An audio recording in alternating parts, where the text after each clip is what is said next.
अस्सलामुअलैकुम।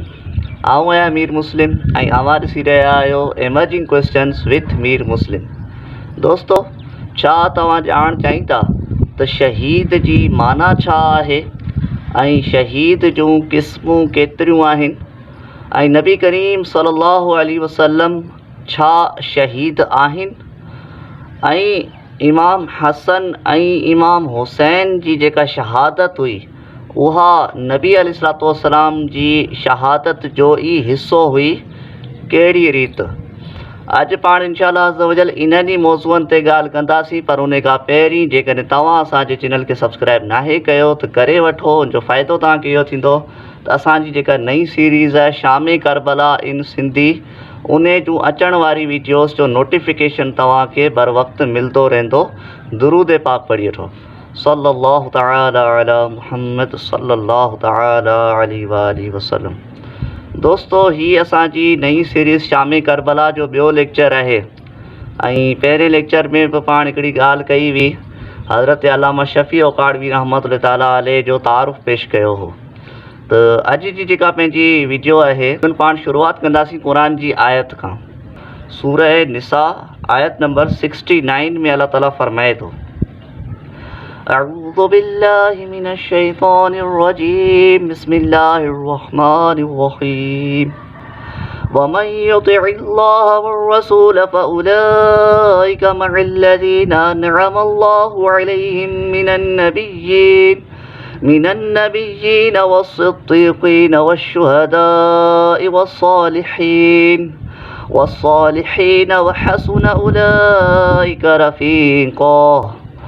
तर्जुमो, ऐं जेके इताअत कनि था अल्लाह ऐं रसूल जी त उहे उन्हनि माण्हुनि सां गॾु हूंदा जिन ते अल्लाह इनाम फरमायो, यानी अंबिया ऐं सिद्दीक़ीन ऐं शहीद ऐं सालिहीन, ऐं इहे साथी केतिरा न सुठा आहिनि। त अल्लामा शफ़ी औकाड़वी रहमतुल्लाह ताला अलैह इन आयत जी जेका तशरीह कई आहे, वज़ाहत कई आहे या तफ़सीर कई आहे, उहा इहा कई आहे त हिन आयत मां ॿ ॻाल्हियूं साबित थियनि थियूं।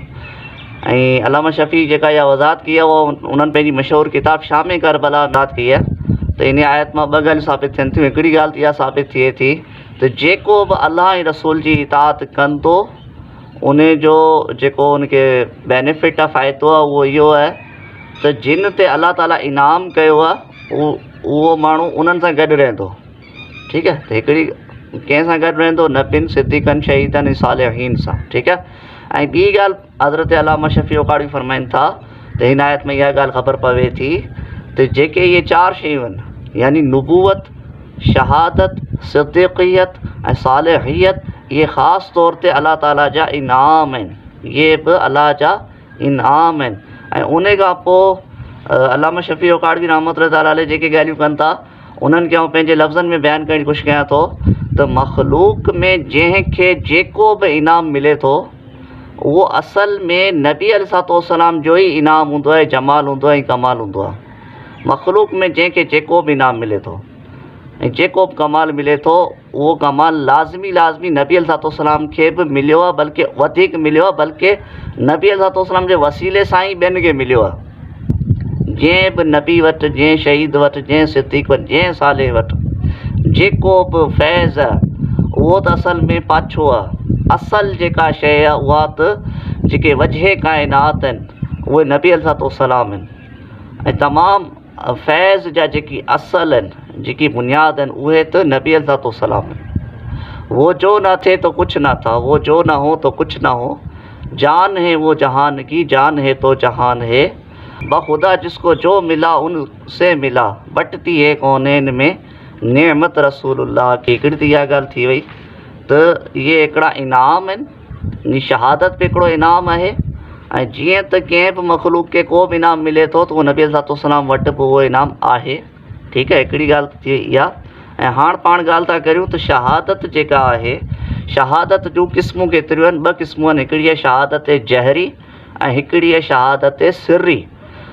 जहरी जो मतिलबु आहे ज़ाहिर ऐलान ऐं सिर्री जो मतिलबु आहे लिकियल।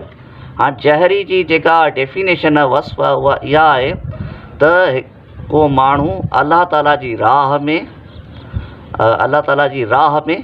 एलाए कलिमतुल्लाह जे लाइ मतिलबु अल्लाह ताला जे कलमे खे बुलंद करण जे लाइ अल्लाह ऐं उनजे रसूल सल्लल्लाहु अलैहि वसल्लम जे दुश्मननि सां विढ़ंदे विढ़ंदे ऐं तकलीफ़ूं बर्दाश्त कंदे जान ॾेई छॾे या मज़लूमाना तौर ते अलल ऐलान जान ॾेई छॾे या मज़लूमाना तौर ते क़तल थी वञे, त इहा त हिकिड़ी डेफिनेशन हुई कंहिंजी शहादत जहरी जी। शहादत सिर्री छा आहे, यानी लिकियल शहादत। हाणे उन में तमामु घणियूं क़िस्मूं आहिनि जेके मुख़्तलिफ़ रिवायतुनि मां आहिनि।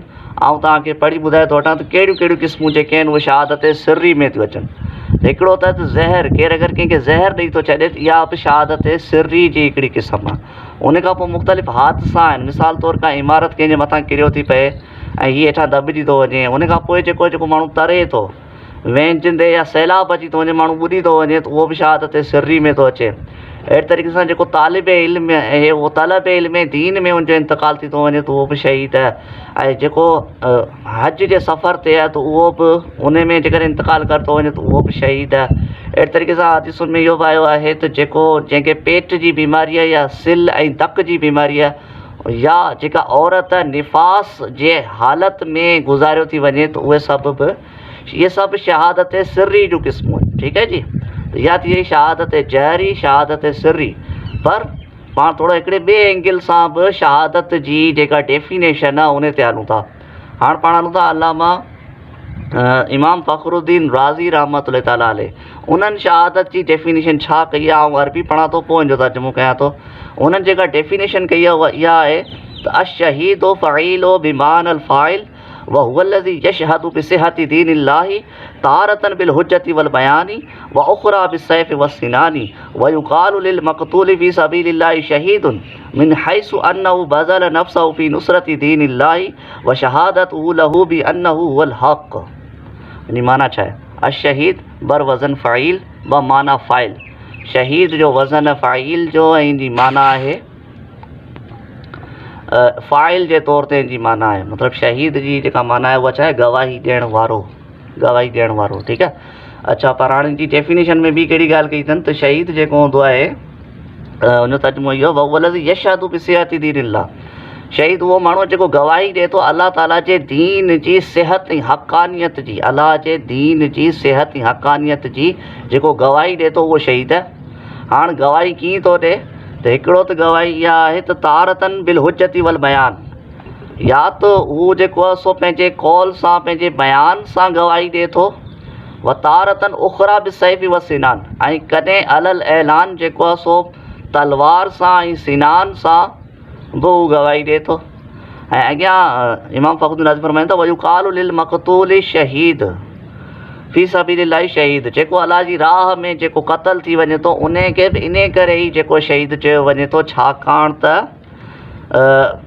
मिन हैसु अन्नहु बज़ल नफ़्सहु फ़ी नुसरति दीनिल्लाह, इन करे जो हू अलाह जे दीन जी मदद में जेको आहे सो पंहिंजी जान ॾेई करे शहादत पियो ॾिए, गवाही पियो ॾिए। ठीकु आहे जी।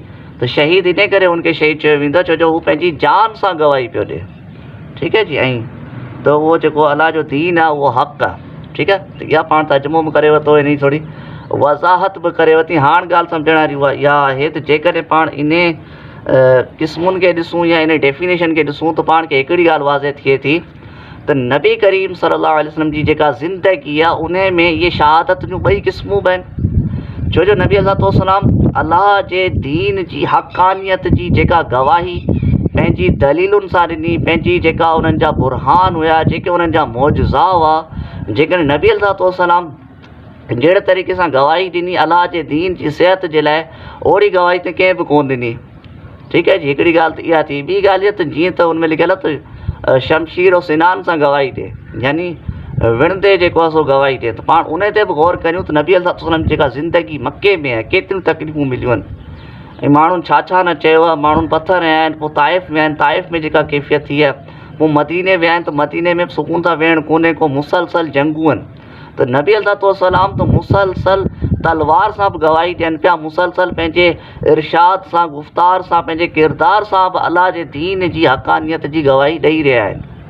फ़र्क़ु सिर्फ़ु एतिरो रहिजी थो वञे त जेका रूह अक़दस आहे नबी अलैहिस्सलाम जी जिस्म अक़दस मां न थी वञे, ऐं उन जी वजह सिर्फ़ु इहा आहे त अल्लाह ताला क़ुरान में इहो फरमाए छॾियो हो वल्लाहु यासिमुका मिनन नास, ऐं अल्लाह तव्हांखे माण्हुनि खां बचाईंदो। त हाणे जॾहिं अल्लाह ताला इहो वाइदो करे छॾियो त या रसूलल्लाह तव्हांखे अल्लाह ताला बचाईंदो, त पोइ इहो कीअं थो थी सघे त को काफ़िर जंग जे मैदान में नबी अलैहिस्सलाम जी रूह अक़दस खे उन्हनि जो इंतकाल थी वञे? इहो थी कोन थो सघियो न। अगरि ईअं थी वञे हा त काफ़िर पोइ एतिराज़ु कंदा त क़ुर में त अल्लाह ताला वाइदो कयो हो त नबी अलैहिस्सलाम खे अल्लाह ताला बचाईंदो, ऐं नबी अलैहिस्सलाम अगरि उन्हनि जी रूह अक़दस बि परवास थी वञे हा त पोइ इहा क़ुर अस्तग़फिरुल्लाह काफ़िर चवंदा त क़ुर में ॻाल्हि ग़लति आहे।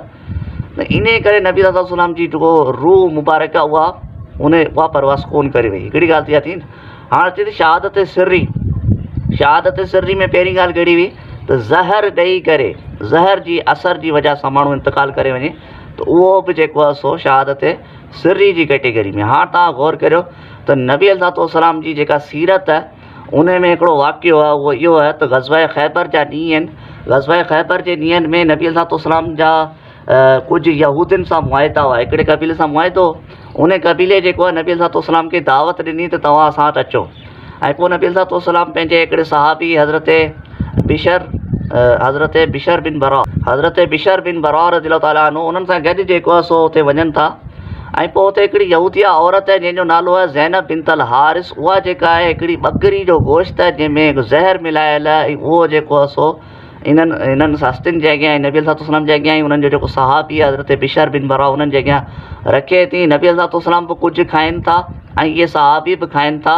सहाबी त उन ज़हर जे असर सां फिल फौर ई उन्हनि जो इंतकाल थी वञे थो, पर नबी अलैहिस्सलाम अञा कुझु गिराह ई खाइनि था त बतौर मौजज़ा जेको आहे, मौजज़े जे तौर ते जेको आहे सो उहो गोश्त आहे उहो नबी अलैहिस्सलाम खे उन सां कलाम करे थो नबी अलैहिस्सलाम सां, ऐं नबी अलैहिस्सलाम खे चवे थो त या रसूलल्लाह मूंखे न खायो, मूं में ज़हर मिलायल आहे। ऐं पोइ नबी अलैहिस्सलाम पोइ उनखे छॾे ॾियनि था। पोइ उन यहूदिया खे सॾायो वञे थो ऐं चयो वञे थो त तूं इहा हरकत छो कई आहे? त पोइ उहा यहूदिया चए थी त अरदतु अन आलमु इन कुंत नबियन लम यदुर्रुक व इन कुंत मलिका अराहतिन नासा मिनका। यानी मूं इरादो कयो त आउं ॼाणे वठां त अगरि तव्हां नबी आहियो त हीउ ज़हर तव्हांखे नुक़सानु कोन ॾींदो, ऐं अगरि तव्हां सिर्फ़ु बादशाह आहियो त माण्हुनि खे तव्हां मां राहत मिली वेंदी। इहो चई करे इहा यहूदिया उन तावील कई। पोइ नबी अलैहिस्सलाम जेको आहे पंहिंजे जेको सहाबी हो उन जी क़िसास में उन औरत खे जेको सो क़तल कराए छॾियो। अच्छा, हाणे अलामा ज़ुरकानी, हाणे त मौजज़ो थी वियो हिकिड़ो, त उन ज़हर सां नबी अलैहिस्सलाम खे कुझु असरु कोन थियो। इहो त थी वियो नबी अलैहिस्सलाम जो मौजज़ो। अलामा ज़ुरकानी रहमतुल्लाह ताला अलैह हिकिड़ी ॻाल्हि चई आहे। हाणे आउं अरबी खे स्किप थो करियां, तर्जुमो पढ़ी थो छॾियां। अरबी तव्हांखे स्क्रीन शॉट में तव्हां हुन रिवायत जी पढ़ी वठिजो। अलामा ज़ुरकानी फरमाईंदा त बेशक इहा ॻाल्हि साबित थी वई त असांजे नबी अलैहिस्सलाम खे शहादत जी वफ़ात आई। ॾिसो इहा ॻाल्हि थी वई, शहादत वारी वफ़ात आई। छो त ख़ैबर जे ॾींहं में पाण अलैहिस्सलाम अहिड़े ज़हर मिलियल ॿकरी जो गोश्त खाधो जंहिंजो ज़हर एतिरो त क़ातिल हो जो फ़ौरन ई मौत वाक़िअ थी वञे।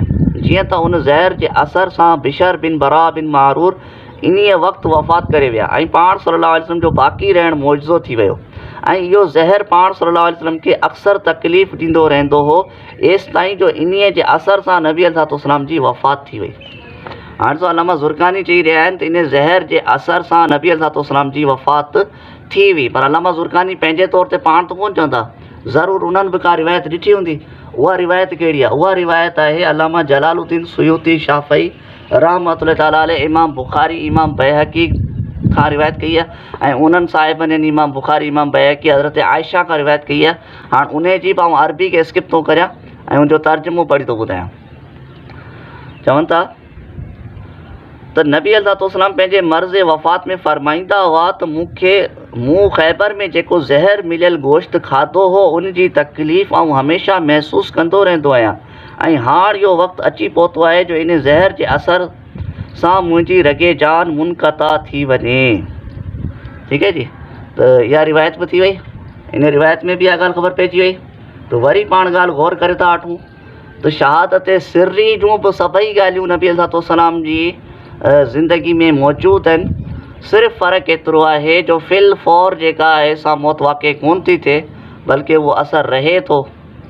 फ़िल फ़ौर छो कोन थी वाक़ई थिए? उहो साॻूणी क़ुरान जी आयत वल्लाहु यासिमुका मिनन्नास, ऐं अलाह ताला तव्हांजी जान खे माण्हुनि खां बचाए थो, इहो वाइदो अलाह जो, उहो ज़हर जे लाइ हो, पर उन ज़हर जो असरु आख़िर में थियो। ठीकु है जी। त चवण जो मक़सदु इहो आहे त हिकिड़ी त इहा ॻाल्हि थी वई त नबी अलैहिस्सलाम जी ज़ाते मुबारक में शहादत सिर्री बि आहे, शहादत जहरी बि आहे।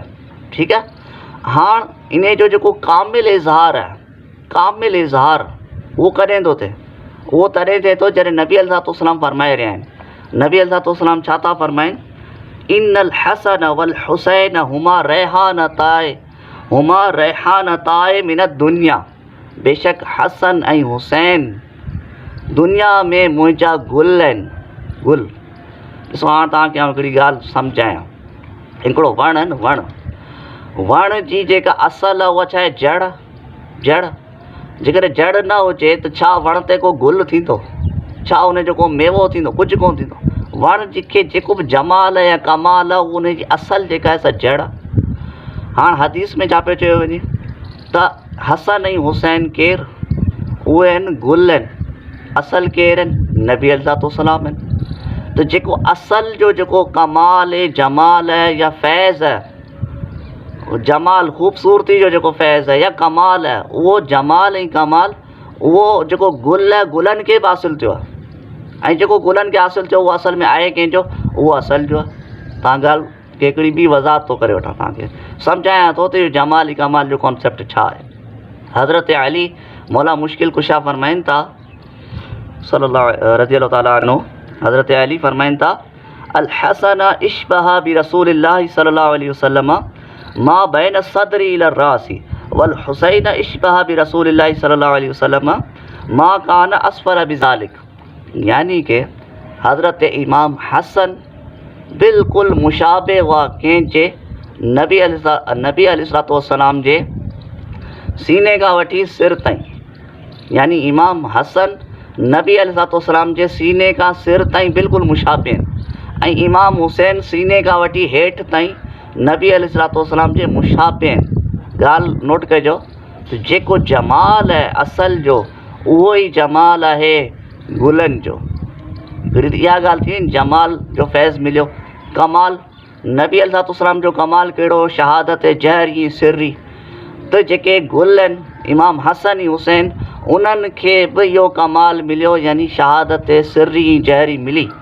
इमाम हसन खे शहादत सिर्री मिली। इमाम हसन खे शहीद कयो वियो त ज़हर सां शहीद कयो वियो, ऐं सिर्री जो मतिलबु आहे लिकियलु। ऐं इन करे ई नबी अलैहिस्सलाम बि इन पंहिंजी जेको ज़हर वारी ॻाल्हि आहे उन खे मर्ज़ वफ़ात ताईं लिकायो हो। मर्ज़ वफ़ात में ॻाल्हि ज़ाहिर कई हुई त जेको इहो ज़हर आहे उहो मूंखे तकलीफ़ ॾेई रहियो आहे। ईअं ई इमाम हसन रज़ियल्लाहु ताला अन्हु बि पंहिंजो उन्हनि खे कंहिं ज़हर ॾिनो हो, इन ॻाल्हि खे इमाम हसन बि लिकायो हो, ॿुधायो कोन हो, ऐं चयो हो असुल त इंतक़ाम वठण वारो अलाह ताला आहे ऐं मूं इहो मामिलो अलाह ते छॾियो। ठीकु है जी। अच्छा, जहरी जेका शहादत आहे उहा इमाम नंढे शहज़ादे खे मिली, इमाम हुसैन खे मिली। हाणे तव्हांखे हिते हिकिड़ी ॻाल्हि ॿुधायां त नबी अलैहिस्सलाम जाम पहिरीं जॾहिं इहे ॿार हुआ, नंढा हुआ, त जाम रिवायतूं आहिनि, हदीसूं आहिनि, त नबी अलैहिस्सलाम ॿुधाए छॾियो त हीउ मुंहिंजो जेको शहज़ादो आहे इमाम हुसैन, इहो करबला में शहीद थींदो। हाणे इहे जेके सही रिवायतूं आहिनि, इंशाअल्लाह टाइम जाम थी वियो आहे, त इहे जेके सही रिवायतूं आहिनि जंहिंमें नबी अलैहिस्सलाम फरमायो आहे त मुंहिंजो शहज़ादो जेको आहे उहो जेको आहे करबला में शहीद थींदो, ऐं उहे उन जी तफ़सील कहिड़ी आहे, डिटेल कहिड़ी आहे, इंशाअल्लाह अचण वारी वीडियो में आउं तव्हांखे ॿुधाईंदुसि। पर अॼु जो जेको पंहिंजो टॉपिक हो उहो इहो त शहादत जी माना, शहादत जूं क़िस्मूं, नबी अलैहिस्सलाम जे लाइ शहादत जो इतलाक़, ऐं पोइ शहादत जो जेको कामिल इज़हार आहे उहो कंहिं में आहे? इमाम हसन ऐं हुसैन जी शहादत उन में आहे, ऐं पोइ शहादत जहरी, ऐं शहादत जहरी यानी नबी अलैहिस्सलाम जो ऐलान। त चवण जो मक़सदु इंशाअल्लाह अचण वारी वीडियो में पाण उहे रिवायतूं पढ़ी ॿुधाईंदासीं, ऐं पोइ हिन रिवायतुनि मां पाण खे इहा ख़बर पवे थी त सहाबा किराम खे, हज़रत अली खे, हज़रत फ़ातिमा खे, ख़ुदि नबी खे इहा ख़बर हुई त इहे शहज़ादा शहीद थींदा, पोइ उन्हनि दुआ छो कोन कई? अलाह ताला खां दुआ कनि हा त पोइ इहा जेका मुसीबतूं हुयूं, तकलीफ़ूं हुयूं, इहे टरी वञनि हा, अलाह ताला दुआ क़बूल करे हा। दुआ छो कोन कई? तो चवण मक़सदु आहे इन्हनि ॻाल्हियुनि जो जवाबु पाण अचण वारी वीडियोज़ में ॾींदासीं। तव्हां अञा ताईं जेकर सब्सक्राइब न कयो हुजे त सब्सक्राइब करे वठो, अगरि पसंदि अचे त लाइक करे वठो। दुरूद पाक सल्लल्लाहु तआला अला मुहम्मद सल्लल्लाहु अलैहि वसल्लम।